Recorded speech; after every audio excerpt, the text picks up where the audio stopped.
बिस्मिल्लाहिर्रहमानिर्रहीम। नाज़रीन अस्सलाम वालेकुम। आप देख रहे हैं CNN उर्दू में। नाज़रीन आज हम बात करेंगे PTI लॉन्ग मार्च, अपोजिशन जमातों के राब्ते और इसके अलावा पाकिस्तान तुर्किया दफाई मुआहदा, ईरान जो है वो उसने इस पर बात कर दी, और इसके अलावा तजारती जहाज़ों पर हमलों के जवाब में नई पाबंदियाँ ईरान पर, और इसके अलावा ईरान ने तबाह होने वाले अमरीकी ड्रोन्स की फुटेज भी जारी की। इन सब पर बात करेंगे। सबसे पहले हम बात करते हैं PTI लॉन्ग मार्च, अपोजिशन जमातों के साथ PP से भी राब्ते का इम्कान है। PTI ने अपोजिशन जमातों से राब्तों का फैसला किया है। सीनियर क़यादत की जानिब से PP से राब्ते का भी इम्कान है। इस सिलसिले में 14 अगस्त के बाद तहरीक इंसाफ का वफद अपोजिशन जमातों से मुलाकात करेगा। ज़राए ने बताया है सलमान अकरम राजा, जुनैद अकबर, आमर डोगर, आतिफ खान समेत 7 अरकान अपोजिशन से मुलाकातें करेंगे। अपोजिशन जमातों से राब्ते के हवाले से ज़राए ने बताया खैबर पख्तूनख्वा की सतह पर भी राब्ते किए जाएंगे। मौलाना फजलुर रहमान से भी मुलाकात की जाएगी। ज़राए का कहना था कि तरीके तफ्ज़े आईने पाकिस्तान के सरबराह महमूद खान अचकजई और मौलाना फजलुर रहमान से मुलाकात करेंगे। तो अब देखते हैं कि तरीके इंसाफ किस तरह का लाए अमल बनाती है। अवाम तो पिस चुकी है और अपोजिशन जमातों में का भी इसमें किरदार होना चाहिए, लेकिन जो मौलाना फजलुर रहमान साहब की बात कर रहे हैं तो वो हिस्सा ज़रूर मांगेंगे। देखते हैं कि सूरत हाल क्या बनती है। 26वीं आईनी तरमीम के वक्त भी जो है मौलाना फजलुर रहमान ने एक ट्रक की बत्ती दी थी, तो क्या अब फिर तहरीक इंसाफ इनकी ट्रक की बत्ती के पीछे आएगी? क्योंकि तहरीक इंसाफ खुद जो है इस टाइम अवाम में इतनी पॉपुलर है कि आपको अंदाजा हो जाना चाहिए जो पेशावर जलसा किया है। तो दूसरा जो ईरान ने बात की है पाकिस्तान, तुर्की और सऊदी अरब के मुआहदे के हवाले से, ईरान ने वाज़ेह किया है कि पाकिस्तान और तुर्किया के साथ दफाई मुआहदा सऊदी अरब की हिफाजत की जमानत नहीं देता।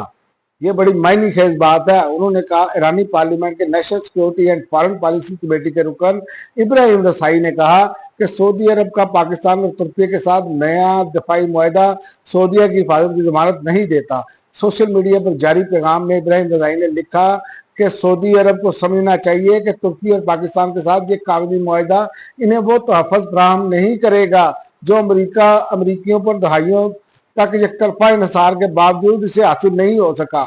इब्राहिम रज़ाई ने लिखा कि सऊदी अरब को चाहिए कि वो अपनी पॉलिसियां तब्दील करे ताकि इसे तहफ़्फ़ुज़ के लिए दूसरों के सामने हाथ ना फैलाना पड़े। इसका मतलब एक सीधा सीधा क्लियर है कि अमरीकी अड्डे जो वहाँ पर मौजूद है, जो अरब ममालिक में मौजूद हैं, ईरान को उस पर तहफ़्फ़ुज़ात हैं। सीधा सीधा कहने का मतलब उनका यही है, लेकिन सफारती ज़बान में उन्होंने अपने एक अंदाज से बयान किया है। और दूसरा, ईरान पर नई पाबंदियाँ जो है वो अमेरिका ने आयद की हैं। तजारती जहाज़ों पर हमलों के जवाब में ईरान पर नई पाबंदियाँ, अमेरिका ने ईरान के खिलाफ नई पाबंदियों का ऐलान कर दिया। मीडिया रिपोर्ट के मुताबिक अमरीकी काम को की जानिब से ताज़ा कार्रवाइयों में ईरान से मुंसलिक 6 इदारों को, एक फर्द को 6 इदारों और एक फर्द को पाबंदियों की फहरिस्त में शामिल किया गया है।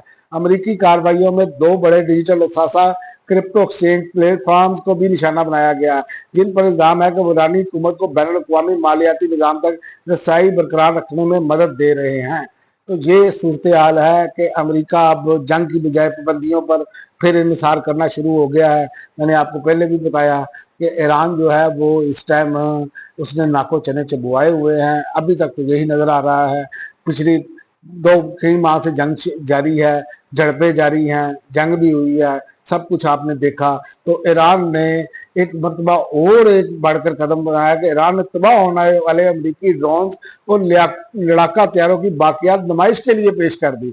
ईरान ने जंग के दौरान पासदाराने इंकलाब के हाथों तबाह होने वाले अमरीकी तैयारे समेत ड्रोन्स की बाकियात नुमाइश के लिए पेश कर दी। मीडिया रिपोर्ट्स के मुताबिक ईरान ने अमरीकी जंगी तैयारे के मलबे और दीगर अमरीकी इसराइली फ़िज़ाई साज़ों की बाकियात को एक नुमाइश में पेश किया है। और ईरानी पासदाराने इंकलाब की जानिब से जारी की गई नुमाइश में एक अमरीकी F-15E और स्ट्राइक ईगल के मलबे शामिल हैं। तो अब सूरत हाल ये है कि ईरान चेजा ले रहा है। तो आपको यही से अंदाजा हो जाना चाहिए कि ईरान अब भी अपर हैंड नजर आ रहा है। ईरान चूंकि 30-40 सालों से पिछले वो पाबंदियों का शिकार था, तो इसलिए ईरान को ये कोई मसला नहीं है पाबंदियों का, वो आदी हो चुके हैं। तो जो आदी नहीं है ना, उनके लिए मुश्किल बनी हुई है। और आने वाले दिन जो है ये फैसला करेंगे और आप देखेंगे کہ امریکہ اب یہ جنگ کے معاملے سے پیچھے ہٹے گا، کیونکہ مڈ ٹرم الیکشن ہے، اب کوئی نہ کوئی اپنی فتح کا یا بیانیہ بنا کر یہ پیچھے ہٹا جائے گا، جبکہ ایران ان کو آبنائے ہرمز میں فیس کے بغیر اجازت نہیں دے گا۔ تو یہ اب آئندہ آنے والے دن طے کریں گے کہ یہ کس طرح معاملہ جاتا ہے۔ بہرحال ایران کا جو ہے ہر حوالے سے وہ ہاتھ اوپر ہی ہے۔ اب تک کے لیے ناظرین اتنا ہی، اگلی ویڈیو تک اجازت دے، اللہ حافظ۔